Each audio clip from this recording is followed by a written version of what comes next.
প্রাথমিক শিক্ষা পর্ষদকে হুঁশিয়ারি দিলেন জাস্টিস গাঙ্গুলি। টেট সমস্যা মেটানোর যত চেষ্টাই করা হচ্ছে না কেন ততটাই আরও জটিল হয়ে উঠছে এই নিয়োগ প্রক্রিয়া।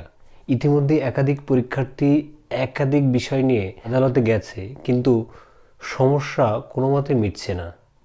বুধবার প্রাথমিক শিক্ষা পর্ষদের হিয়ারিং ছিল এবং মিস্টার জাস্টিস গাঙ্গুলি এজলাসে তার অভিযোগ প্রাথমিক শিক্ষা পর্ষদ আইন না মেনে কাজ করেছে বলে তিনি দাবি করেন এবং তিনি এও বলেন যে পর্ষদ বন্ধুর মতো আচরণ করছে না।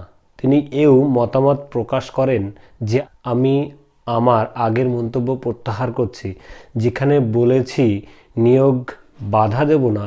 এখন যদি দেখি আইন মানা হচ্ছে না তাহলে পরীক্ষা বন্ধ করে দেব, এই বলে হুঁশিয়ারি দিয়েছেন। বলে রাখা প্রয়োজন, এর আগে নিয়োগ প্রক্রিয়া বাধা হবেন না বলে তিনি মন্তব্য করেছিলেন। নম্বর নিয়ে বেশ কিছু সমস্যা তৈরি হয়েছিল, বিশেষ করে যেখানে 2014 সাল এবং 2017 সালের টেট প্রার্থীরা 82 নম্বর পেয়ে উত্তীর্ণ হওয়ার কথা রয়েছে, অর্থাৎ যারা সংরক্ষিত ক্যাটাগরিতে রয়েছে 2014 সাল এবং 2017 সালে, সেক্ষেত্রে তা মানা হয়নি। অর্থাৎ এই বিষয়টিকে চ্যালেঞ্জ করেই মামলা হয়। শুধু তাই নয়, ওএমআর শিটের নম্বর এবং তালিকাতে দেওয়া নম্বরও বদলে গিয়েছে। 2017-এর 82 নম্বর পাওয়া সংরক্ষিত প্রার্থীদের উত্তীর্ণ বলে ঘোষণা করা হলেও 2014 সালের প্রার্থীদের ক্ষেত্রে কিন্তু সেই অভিযোগ রয়েই গেছে।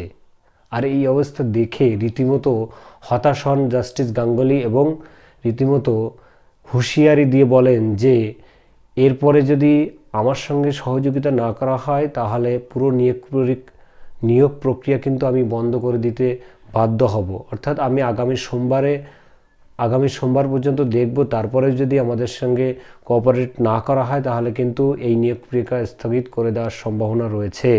কলকাতা হাইকোর্টের এহেন হুঁশিয়ারিগিরি আশঙ্কার একটা কালমেঘ তৈরি হয়েছে পরীক্ষার্থীদের মধ্যে।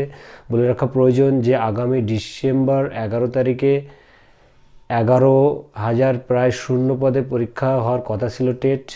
সেক্ষেত্রে জাস্টিস গাঙ্গুলি যেহেতু এই পুরো নিয়োগ প্রক্রিয়ার সঙ্গে সরাসরি যুক্ত রয়েছেন এবং তার এই কথাটা কিন্তু অত্যন্ত গুরুত্বপূর্ণ, অর্থাৎ সেদিকে আমরা সোমবার কিন্তু চোখ রাখতে পারি কি হতে চলেছে।